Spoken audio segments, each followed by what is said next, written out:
Hello everyone and welcome back to DevOps tutorial. In this video, we are going to learn one of the most important Docker concept, Docker images and Docker containers. We will start by understanding what Docker image is and what Docker container is. Then we will look at how images are organized into layers and why Docker uses this approach. After that, we will explore Docker Hub and Container Registry where Docker images are stored and shared. And finally, we will switch to a terminal and see everything in action by pulling image, running the containers, inspecting them and managing their life cycles. By the end of this video, you will have a clear understanding of how Docker images and containers work and how they fit into your daily work as a system administrator, DevOps engineer or a developer. So let's get started. Before we jump into today's topic, let's quickly recap what we covered in previous video. We learned what Docker is, why containers are useful, and how the Docker engine helps us create and manage the container. If you are completely new to a Docker or haven't watched the previous episode yet, I highly recommend watching that video first because it covers the core Docker fundamentals. Now let's move on step further and understand two building blocks you will work with every day in Docker: images and containers. As shown on the slide, we start with an application along with its dependencies and configuration files. Docker packages everything into a Docker image and that image is used to create a Docker containers. Now let's understand what a Docker image is. A Docker image is likely a ready-made package that contains everything our application needs to run. It includes the application code, required libraries, runtime and configuration files. The important thing to remember is that an image is a read-only template. We don't directly run the image. Instead, Docker uses this image to create a container. For example, we can have images like Nginx for web server, Ubuntu for full Linux environments, or Alpine when we need a very small base image. Once the image is ready, we can use the same image again and create a multiple container from it. This makes application deployment much easier because every container starts from the same image. Now let's understand what a Docker container is. A container is a running instance of a Docker image. Think of an image as a package and a container as a live application created from that package. When we start a container, Docker runs the application inside an isolated environment. This keeps the application separate from other applications running on the same server. Containers shares the host machine kernel, which makes them lightweight compared to a virtual machine. We don't need a full operating system for every container. From one Docker image, we can create multiple containers. For example, from one Nginx image, we can run multiple containers with a different names, settings, and ports. We can easily manage the container using Docker commands. We can start them, stop them, restart them, or remove them when needed. This is why containers are very useful in modern application deployments. Now let's compare a Docker image and a Docker container. A Docker image is like a recipe or a blueprint. It contains everything needed to create an application environment, but it is not running by itself. The image is read-only, which means the original image stays the same after it is created. A container is a running version of that image. When we start a container, Docker creates a live environment where the application runs. Unlike the image, the container can have its own changes while it is running. A simple way to remember this is, the image is what we stored on disk and the container is what is running in the memory. For example, we can have one Nginx image and create a multiple container from it. Each container can run separately with its own settings. So the image is source and the container is the active application created from that source. Now let's see how a Docker image becomes a running container. The process starts with a Docker file. A Docker file is a simple text file that contains the instruction for a Docker. It tells a Docker what base image to use, what packages to install, what files to copy, and what command should run when the container starts. When we run the docker build command, The Docker reads these instructions and create a Docker image. This image is built in layers. Each step is the Docker file adds a new layer to the image. Once the image is ready, we can use the docker run command to create a container. The container is the running copy of the image where our application actually starts. The important point is that one image can create multiple containers. We can run many containers from the same image and each one works separately. So the complete flow is simple. Docker file creates the image and the image creates the container. Now let's understand Docker image layers. A Docker image is not stored as one big file. It is created using multiple layers. Each step in the Docker file can add a new layer to the image. For example, the first layer can contain the base operating system like Ubuntu. The next layer can add a required packages and dependencies. After that, another layer can add our application files. Docker keeps these layers separate, which gives us some benefits. If multiple images uses the same base layer, Docker can reuse that layer instead of downloading it again. This helps reduce storage usage and also makes image downloads and build faster. Another important point is that image layers are read-only. When we start a container, Docker adds a writable layer on top where the container can make changes while running. So layers are the reason Docker images are efficient and easy to manage. Now let's see why image layers are so useful in real-world environments. In this example, we have two different Docker images. Image A is an Nginx application and image B is a Python application. Even though these applications are different, both images uses the same Ubuntu base layer. Docker stores that shared base layer only once on the system. So instead of keeping two separate copies of Ubuntu, Docker reuses the existing layer for both images. This helps save disk space, especially when you have a multiple container running on the same server. Layers also make image downloads faster. When Docker pulls an image, it checks whether some layers already exist on the system. If the layer is already available, Docker skips downloading it again. Another advantage is faster build. If a layer has no change, Docker can reuse it from the build cache instead of creating it again. As a result, builds complete faster and use fewer resources. So layer sharing, faster downloads, and build caching are some of the key reasons Docker is efficient in production environments. Now that we understand Docker images, the next question is where these images are stored and shared. This is where the Docker registry comes in. Docker registry is a central place where Docker images are stored. Think of it as a repository for container images. A developer can build an image on their machine and then push that image to a registry. Once the image is stored there, other system can pull it whenever they need it. For example, a production server can pull the latest image from the registry and start a container from it. The same image can also be used by laptop, CI/CD pipeline, cloud virtual machines, or Kubernetes cluster. Registries make it easy to share images across teams and environments. They also help maintain a single source of approved application image. A registry can be a public, where anyone can download the image, or private, where access is restricted to authorized user.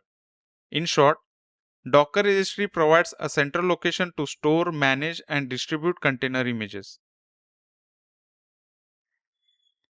Now let's look at a Docker Hub, which is the most commonly used Docker registry. Docker Hub is the default public registry used by Docker. When you pull an image without specifying a registry, Docker automatically looks for that image on a Docker Hub. For example, if you run a command like docker pull nginx, Docker downloads the image from a Docker Hub. Docker Hub contains millions of container images shared by software vendors, organizations, and community. It also provides official image for a popular technology such as Nginx, Ubuntu, and Alpine Linux. These official images are widely used because they are maintained and regularly updated. Developer can also publish their own images and share them with others through a public or private repository. Because of this large collection of images and easy access, Docker Hub is often the first registry that the people use when learning Docker. Now let's compare public and private registry. A public registry is open to everyone. Anyone can pull and use the images that are stored there. This is a good choice for open source projects, learning environments, demos, and tools that you want to share with community. It's also very simple to distribute the image. You can push the image once and anyone with the image name can pull it. Popular example includes Docker Hub and GitHub Container Registry. On the other hand, a private registry is meant for company and internal use. Access is controlled, so user need permission before they can pull or push the image. This is where organizations stores their application images, internal services, and business related workloads. Private registry also provide a stronger access control and additionally security features that many companies require. Example includes AWS ECR, Azure ACR, Google Artifact Registry, and self-hosted registry. A simple rule is to remember is, if the image is meant for everyone, use a public registry. If the image belongs to your organization, use private registry. Now let's understand how Docker image name are written. A Docker image usually follows this format: registry/image:\tag. Let's break it down. First is registry. This tells Docker where the image is stored. Example includes Docker Hub, GitHub Container Registry, or a cloud registry such as AWS ECR. If you don't specify a registry, Docker assumes you want to use Docker Hub. Next is image name. This identifies the application or a service you want to run. For example, Nginx refers to the Nginx web server image. And finally, we have a tag. A tag tells a Docker which version of the image to use. For example, you might use latest, a specific version number, or a version built on a particular Linux distribution. So when you see an image name, think of it as where the image lives, what the image is, and which version you want to use. Understanding this format will make it much easier to pull, run, and manage Docker images in real environments. Now let's talk about image tags. A tag is used to identify a specific version of a Docker image. You can think of it like a label attached to an image. For example, an Nginx image might have tags such as 1.25, 1.26, 1.27, or 1.28. Even though these tags belongs to the same image, each one points to a different version. You may also see the tag called latest. A common misunderstanding is that latest always means the newest version. That's not necessarily true. Latest is simply another tag. It points to whichever the image version that maintainer chooses. This is why many teams avoid relying on latest in production environments. Instead, they use a specific version tag such as Nginx:1.28. That's why every deployment uses the exact same image version, making updates more predictable and easier to manage. Use a specific tag when you need a consistency and be careful when using latest. So far we have talked about Docker images and containers separately. Now let's connect everything and look at their lifecycle. First, let's look at the image lifecycle. We start by pulling an image from a registry using a Docker pull image. Once downloaded, Docker stores that image on a local machine. Next, we use that image to create and run a container. If the image is no longer needed, we can remove it using Docker RMI Nginx. Now let's look at the container lifecycle. A container is usually created and started using the docker run command. Once stopped, it can be started again using the Docker start. While the container is running, it performs its assigned task. If needed, we can stop it using Docker stop. A stopped container can be started again with a Docker start. When the container is no longer required, we can remove it using docker rm command. The important thing to remember is that the image are the templates, while containers are the running instance created from those templates. Understanding these two lifecycle makes it much easier to manage Docker environments in day-to-day operations. Now that we have covered the basic, it's time for hands-on demo. In this demo, we will go through the most common Docker images and container operations step by step. First, we will pull the Nginx image from Docker Hub using docker pull Nginx. Next, we will verify that the image has been downloaded by listing all the local images. After that, we will inspect the image and look at its details and metadata. Then we will create and run a container from the Nginx image and expose port 80 on port 8080 of the host machine. Once the container is running, we will connect to it and access its shell. We will also use Docker PS to view the running containers and check their status. After that, we will stop the container and start it again to see how container lifecycle commands work. When we are done, we will remove the container and clean up any images that are no longer needed. Finally, we will look at the image layer history to understand how the image was built. By the end of this demo, you will have a hands-on experience with the Docker commands that you will use most often in real environments. Let me access the terminal. Now that we have covered the theory, let's switch to the practical demo and see Docker images and container in action. For this demo, I will be using Rocky Linux. If you are using Ubuntu or any other Linux distribution, the Docker command shown in this video will work the same way. Before we start working with images and containers, let's quickly confirm that Docker is installed and running on your system. Docker version. Here I can see Docker version installed on this machine. Let's also make sure the Docker service is running. systemctl status docker. Provide the sudo password. The Docker service is running. It's active and running, and also it is enabled. Let's download our first Docker image from the Docker Hub. We will use Nginx image because it's one of the most commonly used web server image. Docker pull Nginx.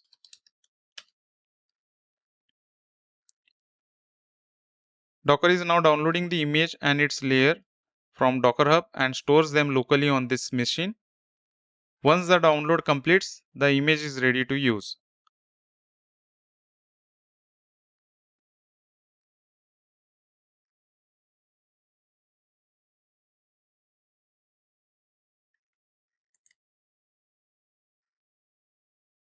I will pause the video and resume back once this is done. Okay, it's done now. Now let's see which images are available locally. Docker images. You can see Nginx latest is the image. This confirms the image was downloaded successfully. Let's download a more popular images. Docker pull Ubuntu.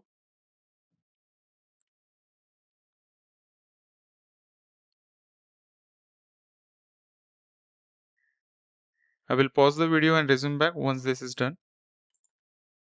Now download the Alpine Linux. Docker pull.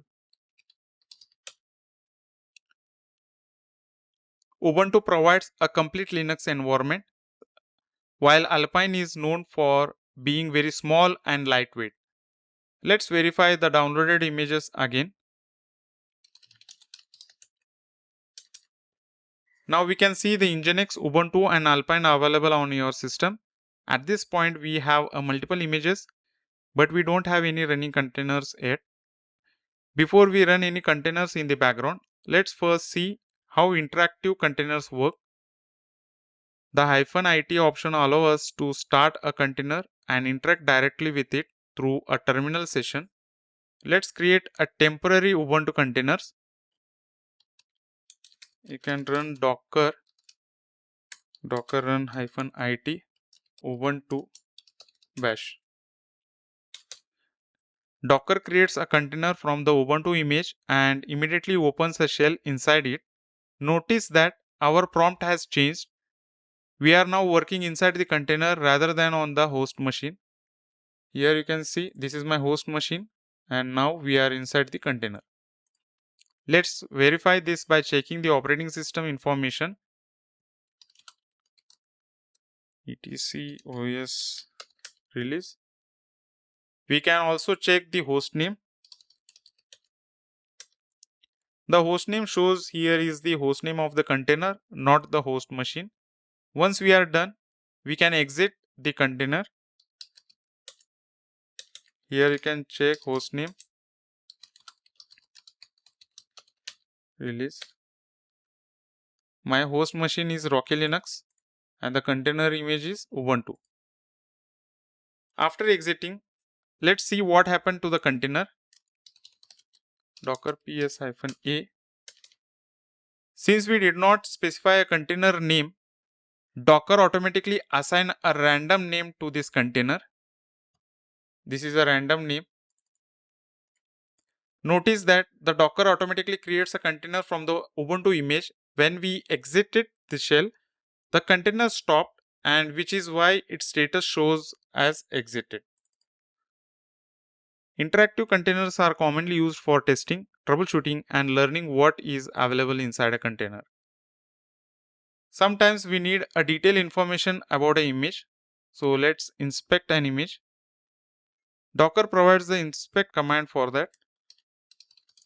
Docker image inspect Nginx. This command displays detailed metadata about the image in JSON format. The output is quite large, but notice information such as image ID, operating system, architecture, environments variable, expose port, and other configuration details. You don't need to understand every field right now. Just remember that Docker stores a lot of information about each image. Now let's create our first container from the Nginx image. Docker run -d. We will provide the name as Nginx-demo. Give the port 8080:80 Nginx. Let's quickly understand what this command is doing. The -d option runs the container in the background. --name Nginx demo gives the container a friendly name. -p8080:80 maps 8080 on the host machine to port 80 inside the container. And Docker returns a long container ID, which means the container has started successfully. We can also view logs generated by the containers. Docker logs Nginx-demo. This command displays logs generated by the application running inside the container. Here we can see Nginx startup message, configuration step performed during the container initialization, and information about the running web server. Let's check whether the container is actually running. Docker ps. Here we can see the container name, container ID, status, and port mapping. Notice the status shows the container is up and running. This confirms that Docker has successfully created a running container from that image. Now let's verify that Nginx is actually serving the web content. Open a browser and access http localhost:8080, or if you are using a remote server, I'm using a remote server, so I can use the IP address. This is my IP address of the server. Let me copy this and access the browser. Here we can type http :8080. We should see the default welcome to Nginx page. This confirms that the container is running correctly and the port mapping is working as expected. Let's connect directly into a running container. Docker exec -it Nginx -demo sh. Now we are inside the container. To confirm, let's check the host name. Notice the host name is different from the host machine. This tells us we are currently working inside the container environment. Let's exit the container.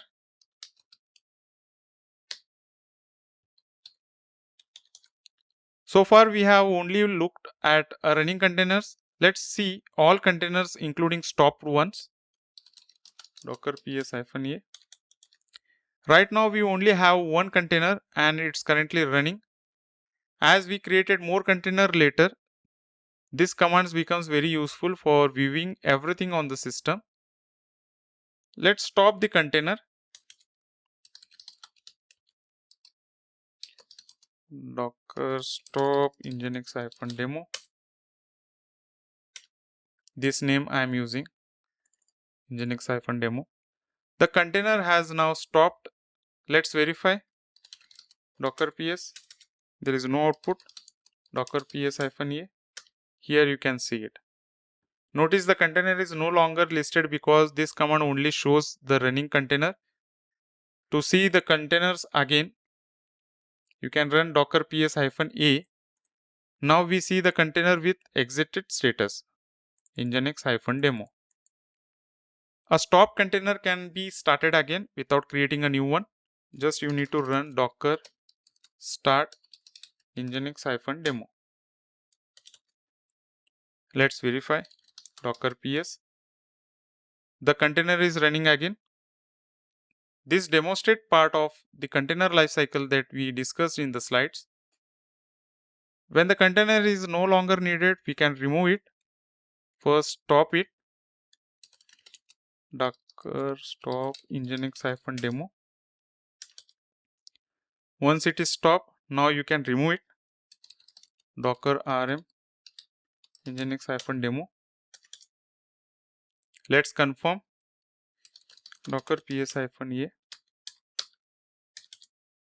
The container no longer appears in the list. This means it has been removed successfully. Images can also be removed when they are no longer required. Let's remove the Alpine image. Docker images. Docker rmi.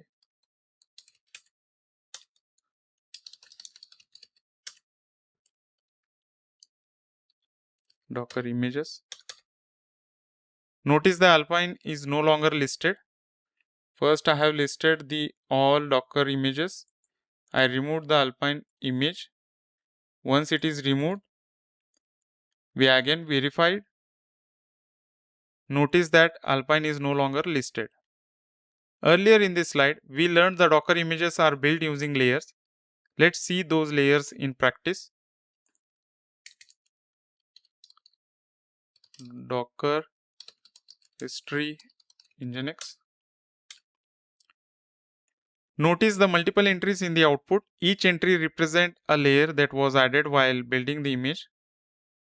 This command displays the history of the image along with the layers that were used to build it. This gives a practical view of layer structure we discussed earlier.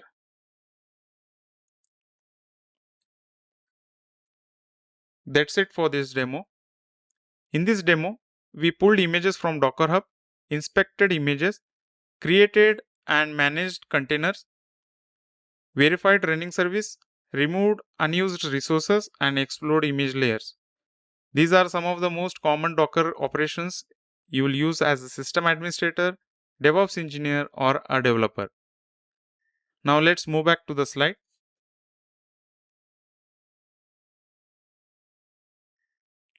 Let's quickly recap what we have learned today.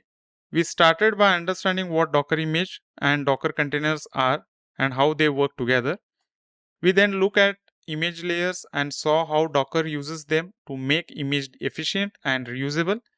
After that, we explored Docker Hub and Registry, where images are stored and shared. We also learned about image name, tags, and the basic lifecycle of image and containers. Finally, we switched to the terminal and perform hands-on Docker operations such as pulling the image, running containers, inspecting them, and managing their life cycles. You should now have a good understanding of Docker concept you will use in day-to-day work. If you found this video helpful, don't forget to like, share, and subscribe. Thanks for watching, and I will see you in the next one.